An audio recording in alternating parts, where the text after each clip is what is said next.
Several top aides over stripping Jim Acosta's White House credential.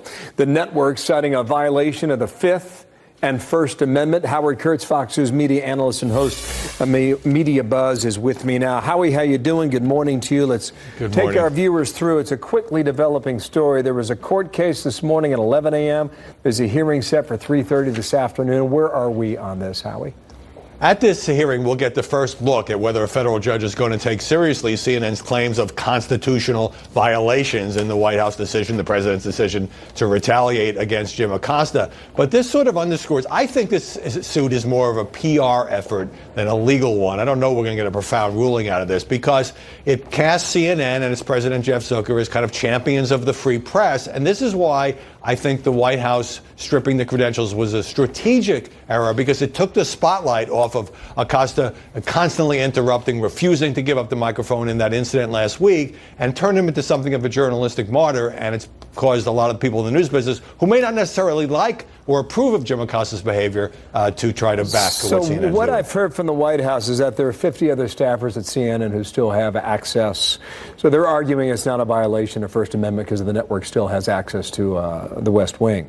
Sarah Sanders' statement. Here we go. Howie, I'll let you answer this. She says, "We have been advised that CNN has filed a complaint challenging the suspension of Jim Acosta's hard pass. This is just more grandstanding from CNN, and we will vigorously defend against this lawsuit. The First Amendment is not served when a single reporter of more than 150 present attempts to monopolize the floor. If there is no check on this type of behavior, it impedes the ability of the president, the White House staff, and members of the media to conduct business." End quote. Howie, go.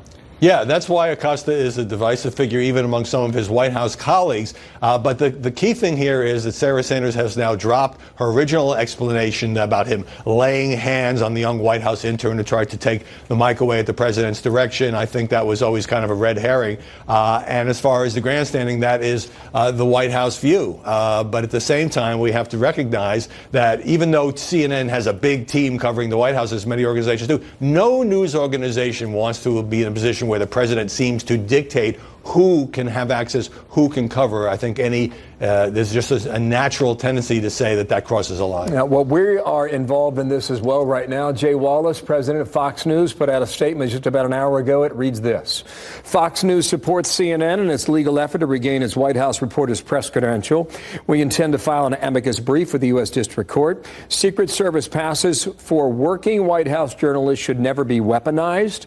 While we don't condone the growing antagonistic tone by both the president and the press at recent media vows, we do support a free press, access, and open exchanges for the American people." End quote there. And I'm just seeing that NBC has joined as well on this a moment ago. Howie.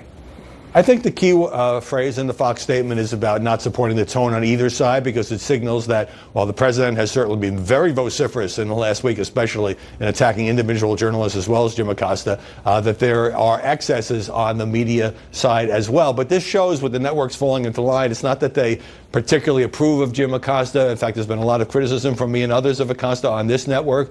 But it shows that with the White House drawing this line in the sand, prompting CNN to file the suit, other news organizations feel like they've got to stand up for the journalistic principle. A lot of people, at the same time, I think CNN is convincing many Trump supporters that not only does it seem to be often journalistically opposed to the president, but is now legally fighting him as well. It's become the story. Let's see if that legal fight continues. Thank you, Howie Kurtz there in Washington. Thank you, Howie.